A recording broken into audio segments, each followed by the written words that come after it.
The Indian Navy. At first glance, it might seem like we're talking about a regional force, content with coastal defense, but India has boldly stepped into the exclusive club of nations capable of building their own aircraft carriers from scratch, a club so exclusive you can count its members on one hand. And today, we'll find out whether this massive steel giant is truly worthy of carrying the legacy of its legendary predecessor, or whether it's just an expensive symbol of ambition. INS Vikrant is on the horizon. For many decades, the backbone of Indian naval aviation rested on a single ship, the original INS Vikrant. This vessel, a British Majestic-class carrier acquired in 1961, became India's first aircraft carrier and a symbol of national pride. Displacing around 19,500 tons and carrying Seahawk fighters and Alizé aircraft, she proved her worth during the 1971 Indo-Pakistani War, enforcing a devastating naval blockade of East Pakistan that helped secure Bangladesh's independence. The old Vikrant served with distinction until 1997, after which she was sadly scrapped in 2014, despite efforts to preserve her as a museum. Her replacement came in the form of the Admiral Gorshkov, a Soviet Kiev-class carrier purchased from Russia and commissioned as INS Vikramaditya in 2013. At 45,400 tons with MiG-29K fighters, Vikramaditya gave India a modern carrier capability. But there was a catch. India was still dependent on foreign suppliers for its most critical naval asset. The delay-plagued, cost-overrun-riddled acquisition of Vikramaditya taught Indian planners a harsh lesson. If you want to be a true blue-water navy, you need to build your own carriers. And so the dream of an indigenous aircraft carrier was born. The Indigenous Aircraft Carrier Program, later designated IAC-1, officially began in the early 2000s. The Indian Navy partnered with Cochin Shipyard Limited, a company with extensive commercial shipbuilding experience but limited military construction background. The design work was led by the Directorate of Naval Design, with assistance from Italian shipbuilder Fincantieri for certain technical aspects. The goal was ambitious: create a 40,000-ton class aircraft carrier that could operate a full air wing, all designed and built in India. The initial budget was estimated at around 3,200 crore rupees, which seemed reasonable for such an ambitious project. The Navy expected to have the carrier operational by 2014.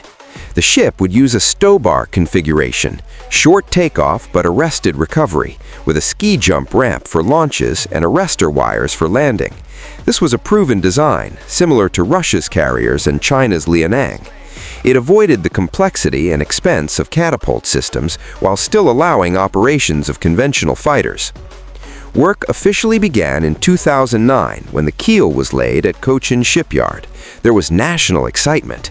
India was joining an elite group: the United States, Russia, China, France, and the United Kingdom, the only nations capable of designing and building their own carriers. But then, as always happens with such mega projects, reality struck. The first problem was steel. Not just any steel, but specialized warship-grade steel, capable of withstanding combat damage and the stresses of aircraft operations. India had to import this from Russia and Europe, causing delays. Then came the issue of propulsion. The original plan called for Indian-made gas turbines, but when these proved insufficiently powerful, the Navy switched to American General Electric LM2500 Plus turbines, 4 of them, generating over 80 megawatts combined. Excellent engines, but more imports, more dependencies. Weight calculations also proved problematic. As design work progressed, the ship kept getting heavier. The final displacement reached approximately 45,000 tons, significantly more than initially planned. The ship grew to 262 meters in length with a beam of 62 meters. This wasn't quite the disaster that befell Spain's S-80 submarines, but it required constant design adjustments and structural reinforcements. Then there was the issue of systems integration. An aircraft carrier isn't just a big ship with a flat deck. It's a floating airport, command center, and weapons platform all in one. The Vikrant needed advanced radar systems, including the Israeli EL-M2248 M-STAR multifunction radar, It needed aviation management systems, damage control systems, firefighting systems, communications arrays, and defensive weapons. All of this had to be integrated into a cohesive whole, and many components were being used together for the first time. And of course, all of this cost money, lots of money. The budget ballooned from 3,200 crore to over 19,000 crore, nearly 6 times the original estimate. That's approximately $2.5 billion US for a single ship. Not quite Ford-class carrier expensive, but certainly not cheap. And it cost time. The 2014 delivery date came and went. The ship was launched in 2013, but that was just the hull. Outfitting, testing, and trials took another 9 years. But there was good news, too. Despite all the delays and cost overruns, the project never stopped. The Indian government, to its credit, maintained funding and political support. The ship workers persevered, learning as they went, developing capabilities that simply didn't exist in India before. They were building institutional knowledge, creating a foundation for future projects. The ship was christened INS Vikrant, carrying forward the name of India's first carrier. In Sanskrit, Vikrant means courageous or stepping beyond, a fitting name for a ship representing India's maritime ambitions. Basin trials began in 2021, testing the ship's basic seaworthiness and systems. Then came sea trials, first in 2021 and continuing through 2022, testing everything from propulsion to aviation operations. The trials were largely successful, though as expected, numerous minor issues were identified and corrected. Finally, on September 2, 2022, Prime Minister Narendra Modi commissioned INS Vikrant into the Indian Navy at a grand ceremony in Cochin.